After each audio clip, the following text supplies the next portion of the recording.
Instead of just looking at individual studies or individual reviews of studies, what if you looked at a review of reviews? In my last video, I covered the beverages, with the majority of reviews that found some effects either way, finding at least some benefits to tea, coffee, wine, and milk, but not to sweetened beverages such as soda.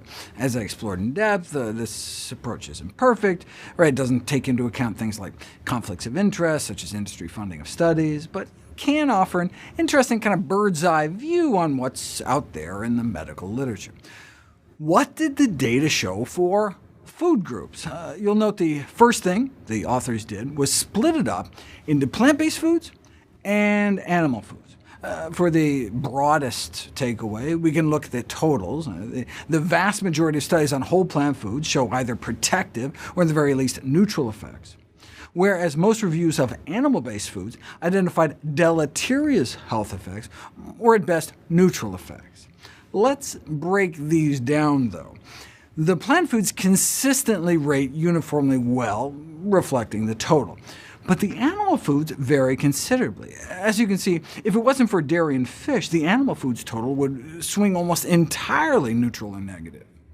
I talked about the effects of the dairy industry funding in my last video, as well as substitution effects. Those who drink milk may be less likely to drink soda, a beverage even more universally condemned. So the protective effects may be relative, arising not necessarily from what they're consuming, but rather from what they're avoiding. This may best explain the fish findings. After all, the prototypical choice is between chicken and fish, not chicken and chickpeas.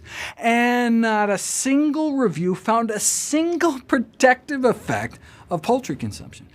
Even the soda industry could come up with a 14% protective effects, but despite all the funding from the National Chicken Council and the American Egg Board, chicken and eggs got big fat goose eggs. Also, like the calcium in dairy, there are healthful components of fish. The long-chain omega-3 fatty acids, not for heart health.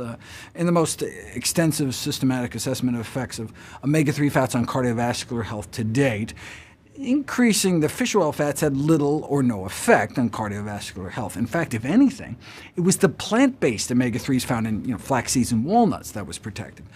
But the long-chain omega-3s are important for brain health, thankfully.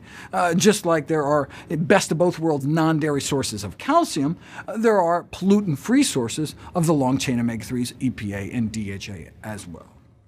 The bottom line is that when it comes to diet-related diseases such as obesity, type 2 diabetes, mental health, bone health, cardiovascular disease, and cancers, even if you lump all the animal foods together and ignore any industry funding effects, and just take the existing body of evidence at face value, 9 out of 10 study compilations show that whole plant foods are, in the very least, not bad, whereas about 8 out of 10 of the reviews on animal products show them to be not good.